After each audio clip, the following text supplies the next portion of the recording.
Now, the president would like us to make a deal, but unfortunately, we did not make any progress today. We discussed the same issues.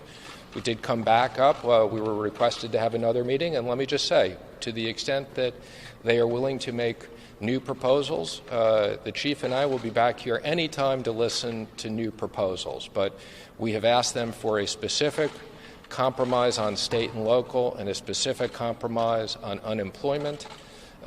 We have not received proposals on that. Let me just say, as I said before, I think there's other areas we have made a lot of progress on. We know we need broadband for kids to be able to access who can't get in. I think we can reach an agreement on that. The speaker just mentioned food. We want to make sure that kids have food. We're not going to agree to long-term policy changes, but the things that they wanted through next year, through January, we've agreed to. So I think there's a lot of areas of compromise. I think if we can reach an agreement on state and local and unemployment, we will reach an overall deal, and if we can't, we can't. As we look at this particular issue, the Secretary is right. We've offered $105 billion for children to attend school. The Democrats said that's not enough. They at $915 billion for state and local. That's where they were 2 weeks ago. Today, they're at $915 billion.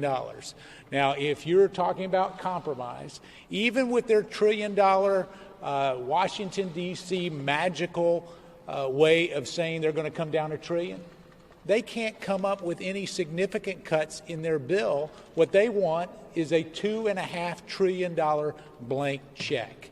And I can just tell you the president has encouraged us not only to negotiate and, as the secretary indicated, to come back and negotiate in good faith, but at this point I'm extremely disappointed that we came up here today just to hear the same thing repeated over and over again, which is the same thing that we've heard repeated for the last 2 weeks. So the chief and I will recommend to the president, based upon our lack of activity today, to move forward with some executive orders. Again, we agree with the speaker. This is not the first choice, but people have run out of the enhanced unemployment, so that is something we will recommend an executive order on.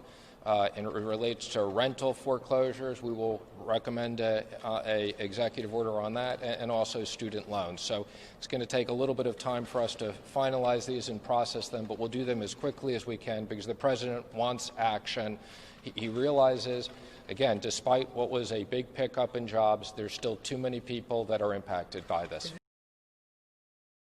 Hey, NBC News viewers, thanks for checking out our YouTube channel. Subscribe by clicking on that button down here and click on any of the videos over here to watch the latest interviews, show highlights, and digital exclusives.